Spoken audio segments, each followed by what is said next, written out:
Buenas noches, bienvenidos a Relatos de la Terminal, un espacio donde se da apertura a narraciones extraordinarias. Hablar de exorcismos en la actualidad es entrar en un tema dudoso. Por un lado se encuentran los argumentos religiosos, y por el otro la justificación científica, donde se ha comprobado que los padecimientos mentales generan determinados comportamientos poco usuales.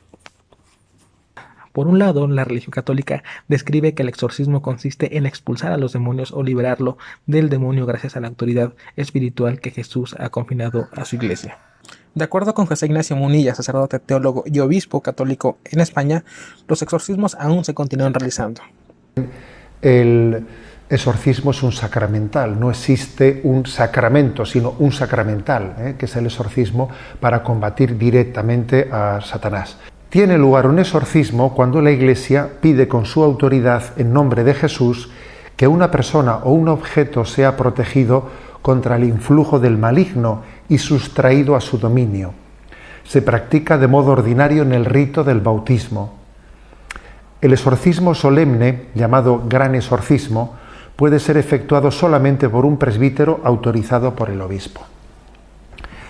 Por lo tanto, un exorcismo es una oración de la Iglesia hecha con la autoridad que Jesucristo le ha dado para expulsar a los demonios, pidiendo que alguien, o puede ser también un objeto, pero principalmente que una persona, sea protegido de las acechanzas del demonio. La posesión del demonio ha podido llegar por otras causas que nosotros no podemos llegar a identificar con claridad. En cualquier caso, ponemos en manos de la Iglesia el discernimiento de la posible necesidad de recurrir al sacramental del exorcismo. Para esta introducción tomaremos como referencia un artículo de National Geographic, donde tiene diferentes posturas en relación a la evolución y cómo consiste un exorcismo. En su apartado, ¿los exorcismos son reales? Los exorcismos realizados por la Iglesia Católica son probablemente los más conocidos, pero en el corazón de cualquier exorcismo está la batalla duradera contra el mal. Sin embargo, la definición del mal es maleable y depende del sistema de creencias, la práctica y el contexto. Por ello, el mal puede adoptar la forma de un demonio, una impureza espiritual o una simple tentación. El exorcismo, como arma para combatir el mal, expulsa, limpia y protege de cualquier fuerza nefasta que esté en juego. En Mesopotamia, durante el primer milenio antes de Cristo, los proveedores de la magia llamados Asipu ahuyentaban y expulsaban a los demonios que traían con la enfermedad y el caos. Como sanadores espirituales, los Asipu eran protectores estimados que utilizaban el amuleto, realizaban elaborados rituales y cuando era necesario involucraban en sus esfuerzos a figuras demoníacas, ayudantes. La antigua palabra griega daimon, de la que deriva el moderno demonio, se refería a espíritus divinos y fuerzas sobrenaturales. Aunque un daimón puede ser bueno o malo, este último era una fuerza malévola que había que expulsar o exorcizar. Durante este artículo también se cuestiona que los exorcismos funcionaron como un medio para unir a los primeros cristianos. Con el crecimiento del cristianismo durante los 3 primeros siglos después de Cristo, los temas establecidos del exorcismo se afianzaron aún más. Los exorcismos se convirtieron en un medio para unir a los fieles cristianos y reivindicar sus creencias tras la persecución religiosa. La difusión del cristianismo hizo que el paganismo adquiriera una connotación maligna, transformando las creencias no cristianas en algo que debía ser exorcizado. José Enrique Parapal Mediavilla, ensayista y colaborador en artículos de opinión en varios periódicos y emisoras de radio en España, cuestiona la postura de los exorcismos en la actualidad. Entre las preguntas que plantea son: ¿por qué a la fecha solo les pasa a los católicos? ¿Por qué solo ellos tienen la cura de los exorcismos? Todos sabemos que el cine universal ha publicitado en varias películas este exorcismo y se nos ha ido metiendo en la mente y consideramos, pues eso, que es cierto, que es verdad. Pues no. Hay que tener en cuenta, solamente esto se produce, un exorcismo dentro de la religión católica. Curioso, ¿no? ¿Y en qué fundamenta la religión católica este exorcismo? Hombre, en la presencia del diablo, en la realidad del diablo.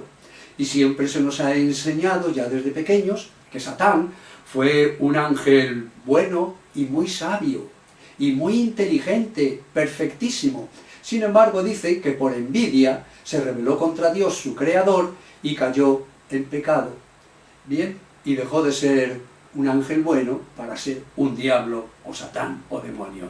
Y yo me pregunto, ¿cómo es posible, teniendo una inteligencia tan perfectísima, aquella persona actuaran de una forma tan necia y estúpida que no podría hacerlo ni un patán y analfabeto humano? ¿Cómo es posible pensar, con aquella grandísima inteligencia que ellos tenían, que un ser creado pudiera ser mayor que el creador? Se nos ha enseñado, por lo tanto, que el diablo es el padre de la mentira. Yo creo que el diablo es la mentira de un padre para asustar paternalmente a sus hijos. Cayendo en el contexto de Puebla, el domingo 23 de octubre del año 2016, el arzobispo de Puebla, Víctor Sánchez Espinosa, informaba que en Puebla son 5 sacerdotes quienes se encuentran facultados para practicar exorcismos, y a la fecha no se había realizado alguno. Para ello, era muy importante contar con el conocimiento que brinda el Congreso de la Asociación Internacional de Exorcistas, esto en Roma. En el año 2000 se conoció el caso de un intento de exorcismo que hizo el sacerdote Francisco Fuentes Gutiérrez de la parroquia de San Bernardino Tlaxcalancingo, perteneciente al municipio de San Andrés Cholula.